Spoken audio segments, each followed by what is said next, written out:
Il eut 3 fils de Finlande, Slafid, Egil et Uland. Ils vinrent de l'Est dans un vent de neige, jusqu'au Val du Loup, s'y bâtirent des demeures, près d'une eau propice à la trempe du fer, à l'orée des bois noirs qui roulent vers la mer. L'un, Slafid, tendait des lacets aux bêtes, bon chasseur et vaillant et agile, à la marche muette. L'autre, archer aux flèches mortelles, et Gilles, tournait en risée toute chose ignorée, et son rire se mêlait à ses flèches, l'une d'elles, quand son arc détendu vibrait sur la forêt. Toute vie a sa peine autour d'elle, comme un manteau de laine, que la pluie alourdit, que le soleil allège, toute vie a sa peine, comme un manteau ordi. Or, l'âme de Wilhelm était belle, mais son manteau de peine est léger autour d'elle, un beau manteau de rêve. Et s'il forgeait des glaives, c'est que sa jeune ardeur était vive, comme le feu de sa forge sous le soufflet de cuir.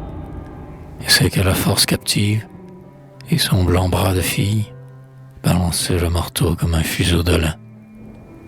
S'il forgeait le fer et s'il le trempait, c'est que la jeune ardeur de son âme était franche, et l'orgueil de sa force et de sa beauté blanche, et sa volonté droite était comme une épée.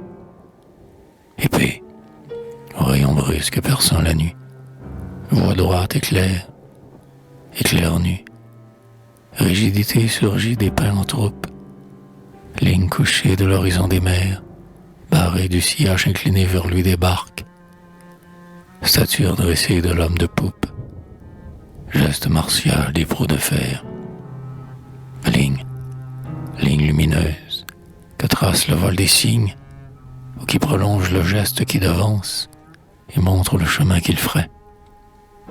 Signe de lucide volonté, d'action et signe, impatience, épée. Ainsi, obscure ou vive, l'idée l'étreint et fait sa jeunesse ivre du rêve de son lendemain, ivre du travail de ses mains, car il arme le geste, façonneur du destin.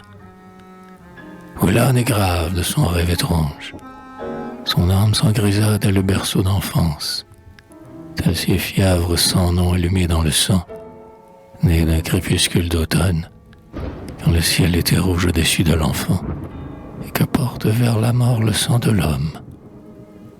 Fièvre qui s'attise et s'éteint dans les veines, au gré d'une loi mystérieuse de gloire, qui domine les sorts et les mène à la défaite, à la victoire, et qui dans l'enfant grave façonne le poète.